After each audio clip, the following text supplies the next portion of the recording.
Therapists of Reddit, what has been your biggest moment of disbelief, even when you know you're not supposed to judge?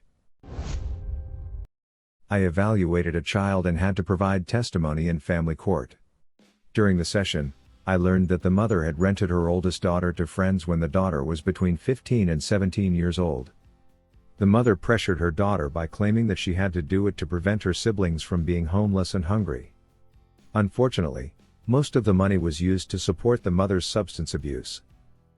The father contributed by paying rent and bringing groceries every week, recognizing that the mother was financially unable to provide for the family.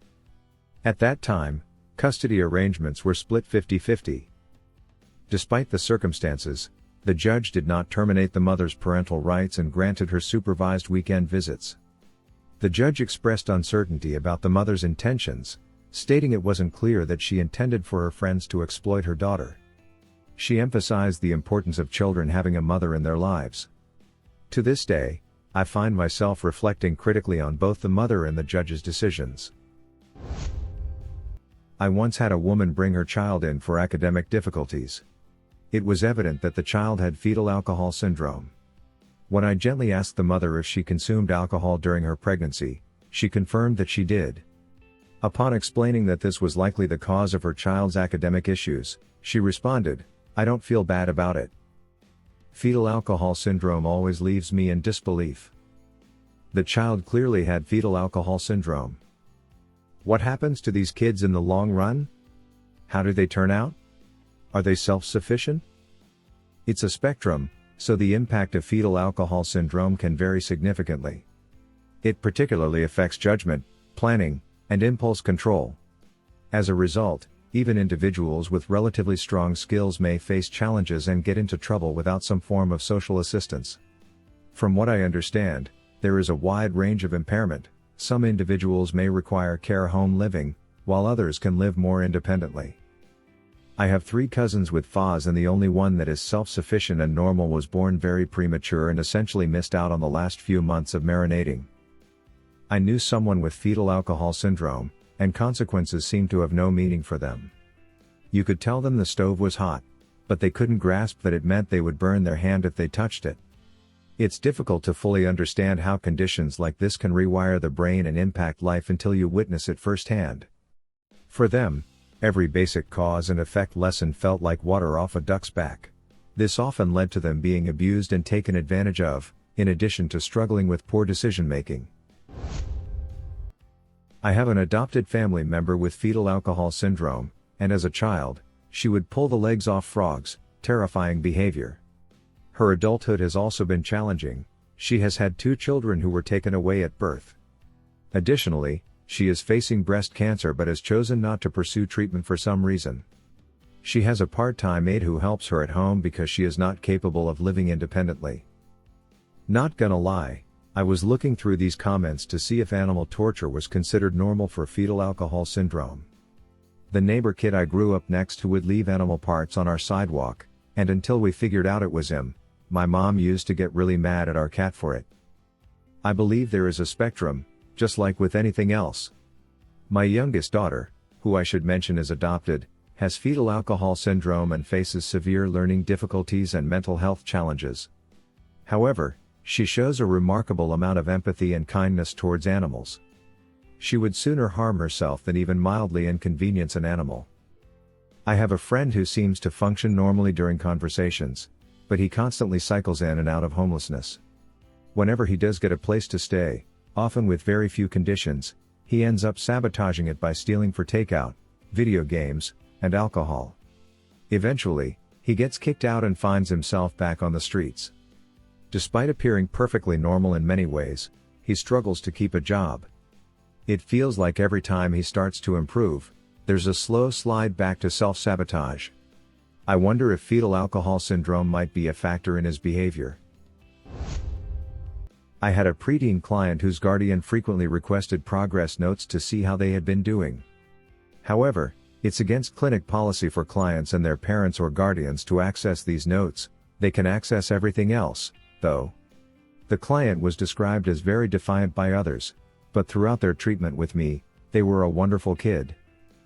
When I met with both the guardian and parent, who both insisted on knowing everything about the child, it all started to make sense.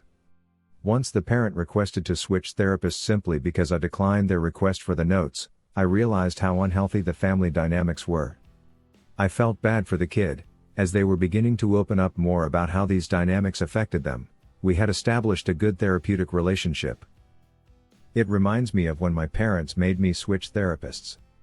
They brought my diary to her, expecting her to read it and reprimand me. When she saw my face, she looked at my parents and said, "I'm not going to read that because it is an invasion of her privacy." That was the last time I saw her, but I'll never forget it. I had never had someone defend me before, and it felt amazing. I had to stop keeping a journal for this exact reason. My mom would read it and then punish me for having thoughts that didn't align with hers. Oh, God.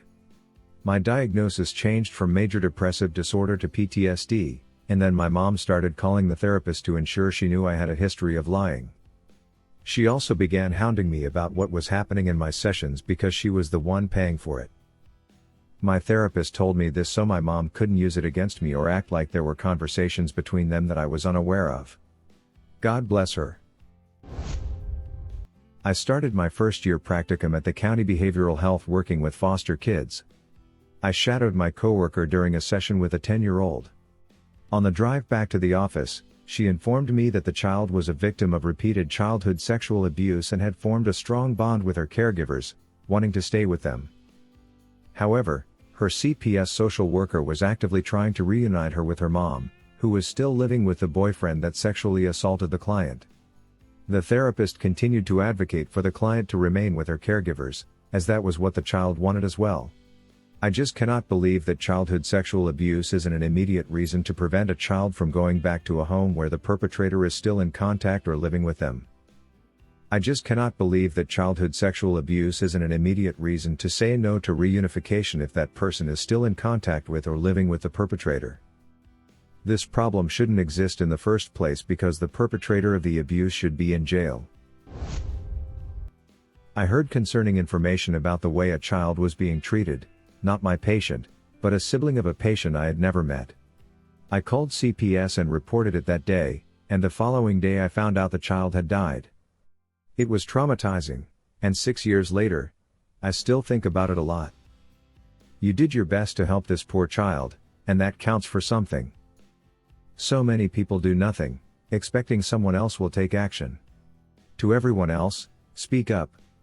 It may save a life. Edit.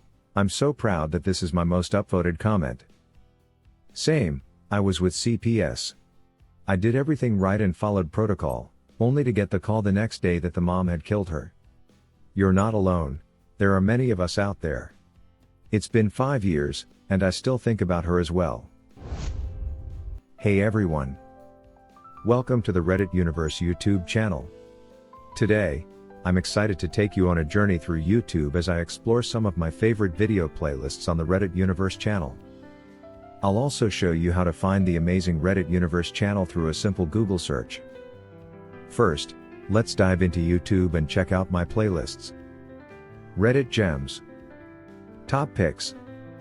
Reddit Tales Galore, videos of intrigue and humor. Fresh Picks. If you're not familiar with the channel, you can easily find it by searching on Google. Just type in Reddit Universe YouTube channel, and you'll discover a treasure trove of content that dives deep into the fascinating stories and discussions from Reddit. Creating videos like this takes a lot of time and effort.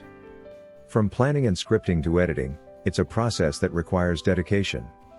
For instance, writing a script for a 2-minute video can take quite a while, as I want to ensure that the content is engaging and informative.